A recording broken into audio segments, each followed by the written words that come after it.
What's up, sports fan? Carlton Flowers here with FSN Family Sports Network. Yay! And it is time to dig in and talk about the Chiefs and the salary cap. We're going to break down the list and just chat for a little bit and look at what each individual Chiefs player's salary is right now and talk about whether or not that they are a steal or are we overspending a little bit on certain players that are not producing.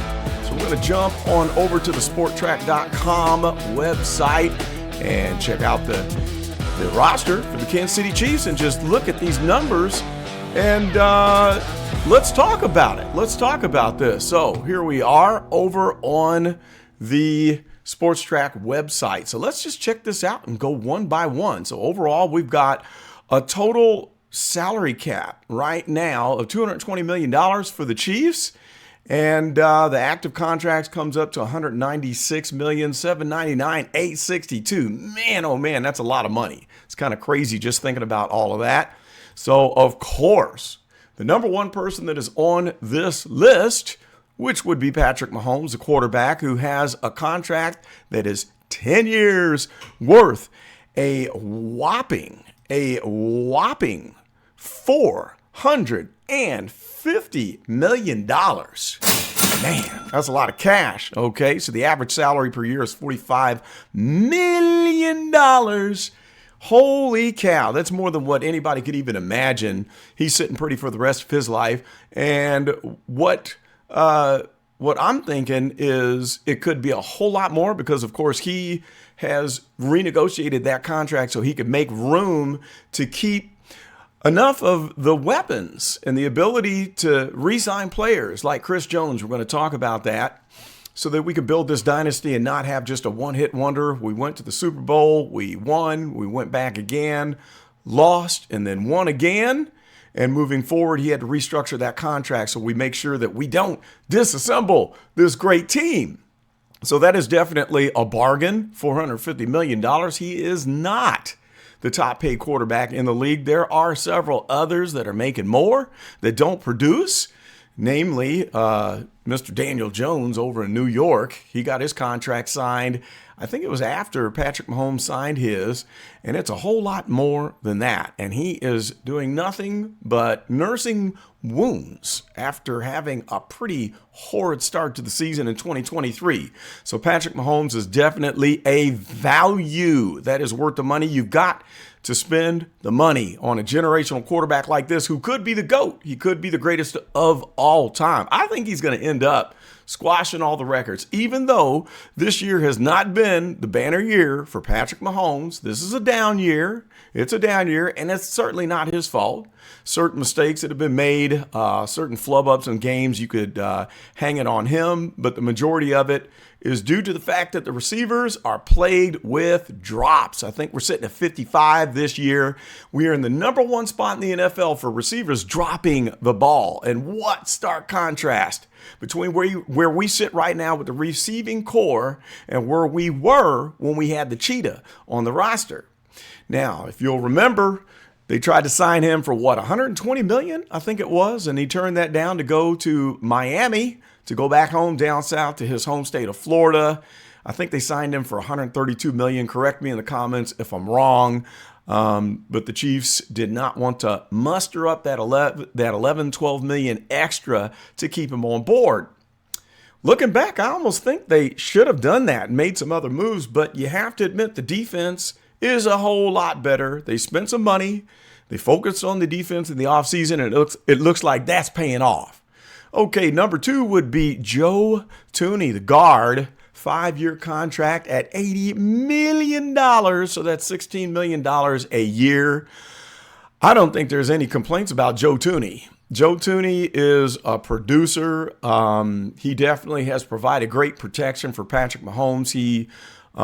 He's a skilled player. I mean, you think that offensive lineman is not something that is that difficult of a position, but it is. I mean, you've got to have the proper footwork, the proper leverage. You've got to have technique. You must have technique to be one of the best offensive linemen in the league because there are some big, mean, nasty defensive linemen that are in the league that could make mincemeat of even some of the biggest offensive linemen who don't have the skills, who are not skilled players.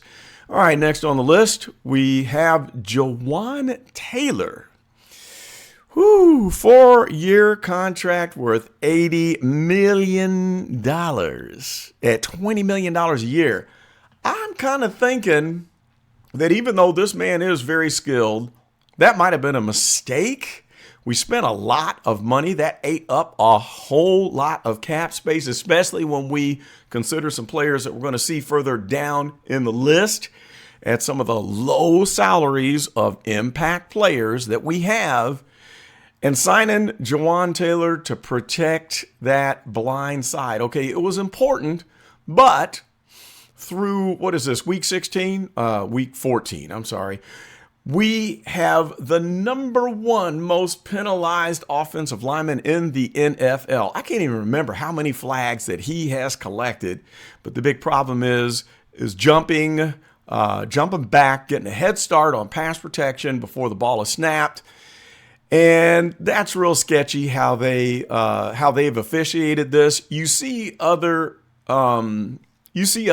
defensive or offensive tackles doing the same thing that he does, but the Chiefs, they got that microscope on them. And a lot of people think that the Chiefs get all the calls, but they don't. They do not. So in that first game of the season against Detroit, they just kept flagging him one after another. They would not let up on him. I think he had several that he got away with, and then they started flagging him, and they have kept the focus on him ever since then. So maybe they have solved that problem, but he's still getting called for jumping, still getting called. So we don't know what's going to happen in the rest of the season as far as him keeping those penalties under control, but $80 million. I don't know. I don't know if it's worth continuing to spend that kind of money. He's got a guaranteed $60 million. Good God. All right, well, let's keep it moving. Travis Kelce, tight end. He's 34 years old now. He's got a 4-year contract worth $57,250,000, $14 million a year. Now, of course, he's worth it. Even though he's had a little bit of a rough past few games with the injuries and people questioning if his head is in the game, but let's be real. Travis is the GOAT, and Travis has this uncanny ability to communicate with Patrick Mahomes just via telepathy and finding those open spots where he just goes off the cuff and makes up routes. That's been an instrumental part of the Chiefs staying in key games, even though we've dropped a bunch of key games. I think going into the playoffs, it's going to be very important for Travis to be healthy, and we're going to be dependent on him and Mahomes to keep that telepathy going on so we can maybe make this ride back to the Super Bowl. So that's definitely worth the $57 million. And in my opinion, paying Jawaan Taylor over this guy, I don't know. Justin Reed is the next one. We got a safety, strong safety, 3-year contract, $31.5 million. That's a $10 million a year, guaranteed $20 million. He's a free agent, but you got to pay the man because Justin Reed is producing. We've got to have a strong safety that can lock down that field, that can be that field general to command the defense. And after showing the Honey Badger the exit door, which was pretty sad to see him go, but he's kind of getting up there. He's long in the tooth in dog years in the NFL. So Justin Reed, definitely worth it. Next on the list is MVS. Marquez Valdez-Scantling, 3-year contract worth $30 million, setting us back $10 million a year. Now, in the last video, I said it was $33 million. I was wrong. So he is a free agent. This contract expires in 2025, his 3rd year. And I think we discussed in the last video, we've already made the opinion known that $10 million a year for what we are getting production-wise from him is not working out. And now he is getting less snaps than he ever has before. Okay, Harrison Butker, that's a no-brainer, a kicker, $20 million 5-year contract, $4 million a year. That's not a lot. I'm hoping that somebody doesn't kind of snatch him up once that contract is done. It's going to be hard to keep him if they keep messing around, giving major contracts to people that are not producing. Maybe if we can invite MVS to go look at some other teams and spend some of that money to keep Harrison Butker, the best kicker in Chiefs history, on the squad. I think that would be smart. Moving right along, Chris Jones, 1 year, $19,500,000. Now, that's a lot of money, and that's great. That's in third place, I guess, right behind Jawan Taylor. Oh, my gosh. Okay, if they don't get this figured out and redistribute some of this money to keep Chris Jones in the lineup and get a long-term contract locked up, he's going to be going bye-bye because he's going to want to go and get his bag. But I hope that they can make some roster decisions here so that they can make a little bit more wiggle room and keep Chris Jones, because he is the captain of the defense. He is the one that makes it possible for that entire defensive line to do what they do. He draws the double teams. He creates a ruckus. He's a great big guy. He's a skilled player. And he's racking up his numbers, even though he had a slow start to the season, holding out all through training camp. But he came in, and he's getting the job done, so we're going to have to spend the money there. Next, we got Charles Omenihu at $16 million, $16 million over 2 years, $8 million a year. Free agent coming in, pulling some numbers. He's producing. So I think that was a good decision on a defensive end position. To have him on the other side of the Greek Freak was a pretty good decision. So I think that's money well spent. Next on the list, cornerback Trent McDuffie. 4 year, $13.9 million at only $3.5 million a year. It's pretty cheap. Thank God that this contract goes through 2027, because when it's time to renew, he's going to get a bag, and it might be hard to keep him on the Chiefs roster unless they're willing and able to put that money down, because he is one of the best cornerbacks in the league right now. Okay, next, moving on down the list, we got Kadarius Toney. 4-year contract, $13.7 million at $3.4 million a year. Seems like a lot for the mistakes he's made and the drops. But like I said in the last video, I think KT is the Barry Sanders of receivers. And if they can teach him how to catch the freaking ball, I think he's going to earn his keep. I don't think it's time to bail yet on Kadarius Toney. And I think that this is a good investment. Maybe it'll pay off later on in this season in the playoffs. Maybe it'll pay off next year. But I think that the jury is still out on KT, and I have confidence that he is going to earn his keep. Next on the list, we got George Karlaftis, 4 years, $11.9 million on his second year. $2.9 million a year. That's pretty cheap. And this man is racking up the numbers. He's got the most sacks on the team right now. So we've got 2027 until they've got to re-sign him, which is probably going to come with a heftier price than what he's being paid right now. So he is producing, well worth the money spent. Felix Anudike Uzoma, the defensive end, 4 years, $11.8 million, $2.9 million a year, goes all the way through 2028. And of course, him being a rookie, he's got a ways to go. He's still learning. I think his upside is there. He has a lot of potential, and a quality player coming out of the draft, coming from, what was it, K-State? He came out of K-State, right? K-State fans, let me know if that's right. Moving right along, CEH. Now, this is interesting. 4 years, $10 million, $2.7 million a year, and people complaining, saying that they need to move on. And this is it. 2024 is his contract year. So after this year, they're going to decide if they move on or keep him. And I'm thinking, you better make it happen. You better keep him. And hopefully nobody else is going to be lurking out there wanting to offer him more than what he is currently making with the Chiefs, because this guy could actually be moved to receiver, even though he's as short as he is.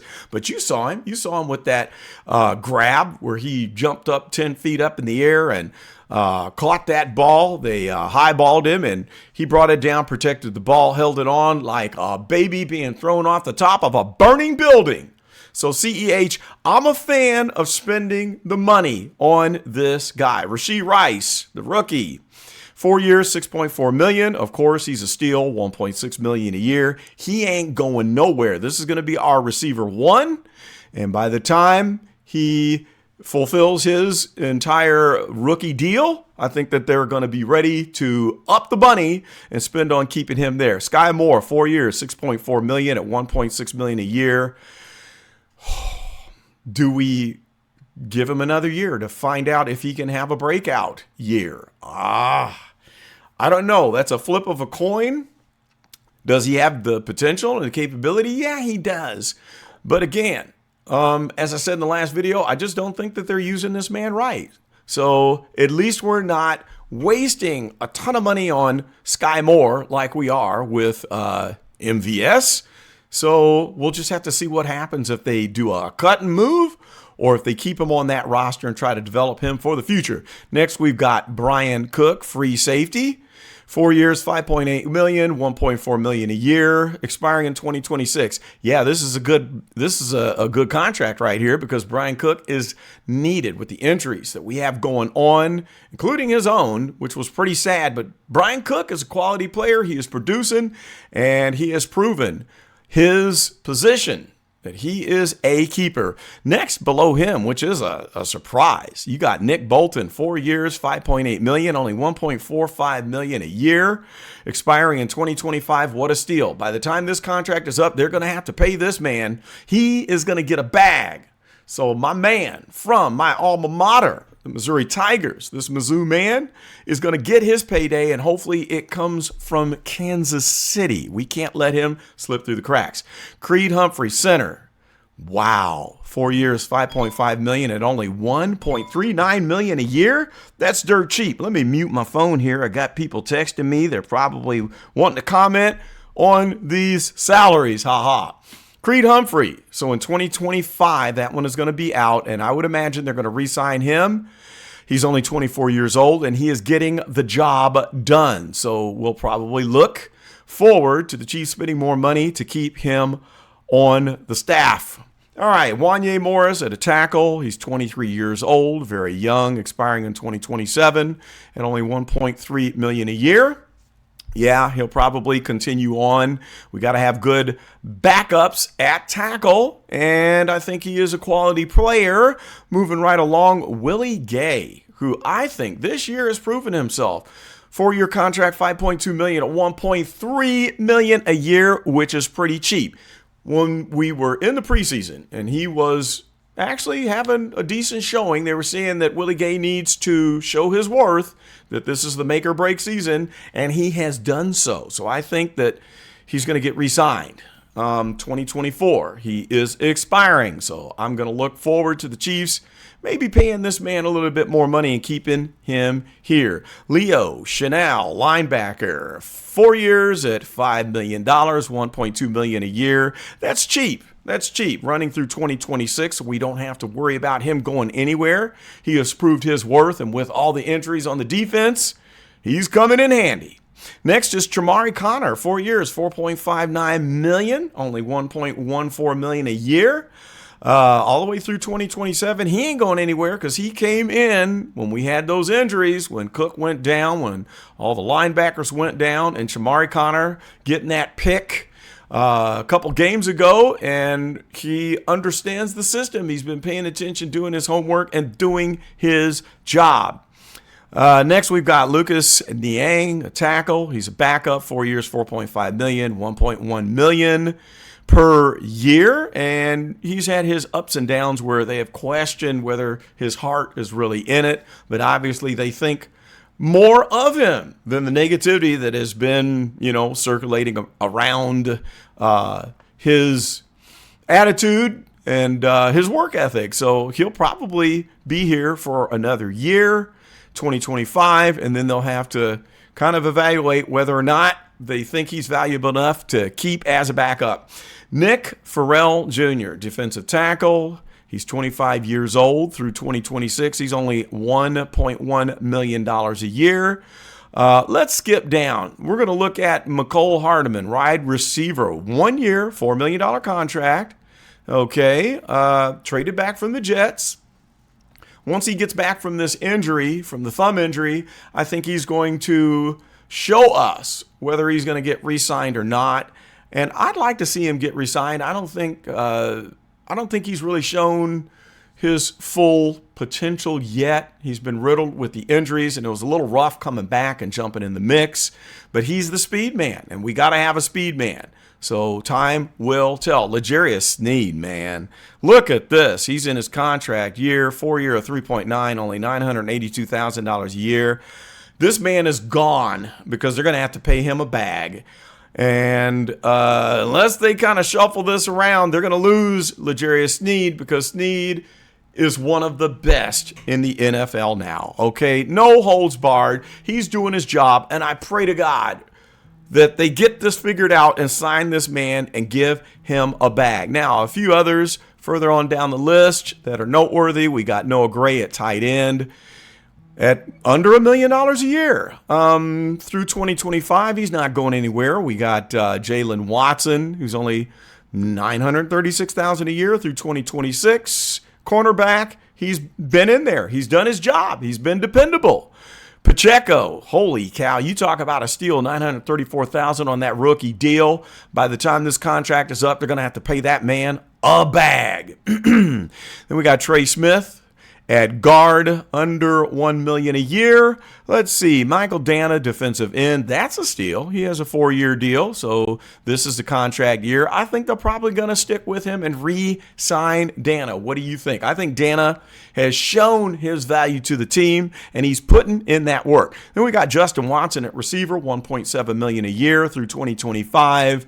We talked about him in the last video about the wide receiver core. I still think he's got a lot of upside, and we'll probably see him hang around. Let's skip on down to Drew Tranquill. 1 year at $3 million. It was definitely worth it. He had an injury, but he's going to be coming back, and he has shown his value when he stepped in. When my man from Mizzou went down and got hurt, he stepped in and he took charge and showed his value. Thank goodness they got him signed in the offseason from the lowly Chargers. All right, Tommy Townsend is sitting way down here on a 1-year deal of $2.6 million.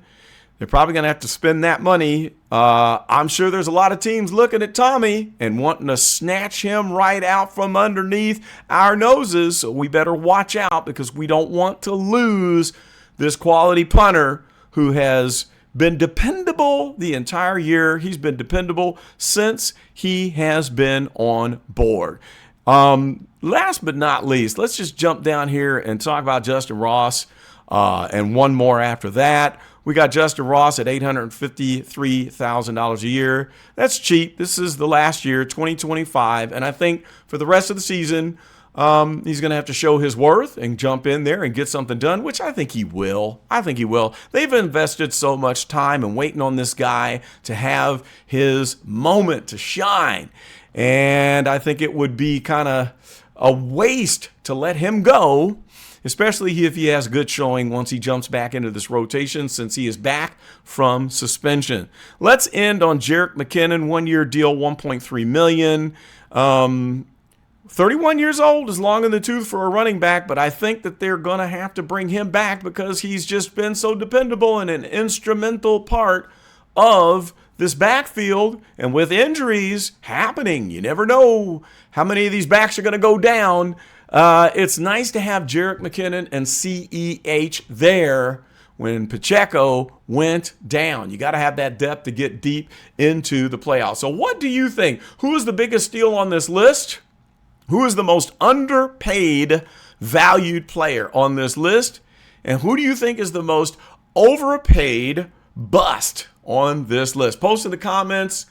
I would love to hear your opinion about that. Let me know in the comments. And I forgot to ask, would you guys please subscribe to the new channel? I'm glad to have you here on Family Sports Network, Flowers Sports Network.